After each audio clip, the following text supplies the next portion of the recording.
Un domingo fuimos 4 personas para escalar una de las partes del Cerro Yaguarón. Al llegar el atardecer, ya nos dimos cuenta que solo un grupo de familia quedaba en el lugar. Nos tomábamos las últimas fotos y sin darnos cuenta, la familia desapareció. Empezamos a buscarles, pero no encontramos nada ni a nadie. En unos minutos ya llegó la noche. El miedo se iba creciendo desde ese instante. Estábamos 2 mujeres y 2 hombres. Nos dispusimos a buscar las flechas que indicaban la salida, pero juro que no logramos encontrar absolutamente nada. En la desesperación llegamos a un camino sin salida. Ahí comenzamos a escuchar todo tipo de sonidos, ruidos de caballos, mujeres llorando y también gritando. En un momento, uno de los arbustos empezó a moverse y ni el grito ni la voz nos salía. Normalmente se encienden los alumbrados públicos que están en el camino, pero esa noche, en ese momento, estaban todas apagadas. Fue la peor sensación de mi vida. Lloré muchísimo y grité que pare por favor, pero cada vez era más intenso.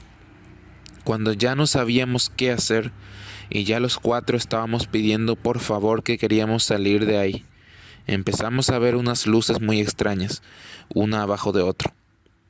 Los sonidos nos persiguieron hasta una despensa, donde el dueño nos dejó pasar, porque escuchó todo el ruido que provenía desde arriba.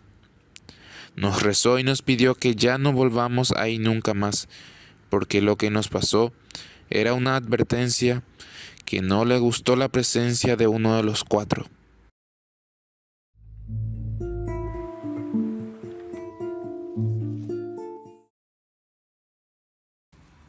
Hace 4 años, mi casa se había quemado por completo, y lo peor es que mi suegra estaba adentro. Quedó con quemaduras por todo el cuerpo, y la trasladaron al hospital del quemado, en el hospital de exclínicas. Entró a terapia con muy bajo porcentaje de probabilidades para sobrevivir. Yo me fui con mi pareja a quedarme en el albergue.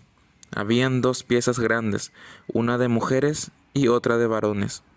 Llegaban las 9 de la noche y sí o sí, cada una tenía que entrar en los dormitorios. Bueno, la cosa es que en el dormitorio de mujeres estábamos 22, y como hubieron personas con alta y algunos muertos, nos quedamos como 10. Esa noche, de 23 de diciembre, hacía mucho calor y no podía dormir. Daba vueltas y vueltas. En la pieza las luces estaban apagadas, solo entraba luz de afuera por la ventana.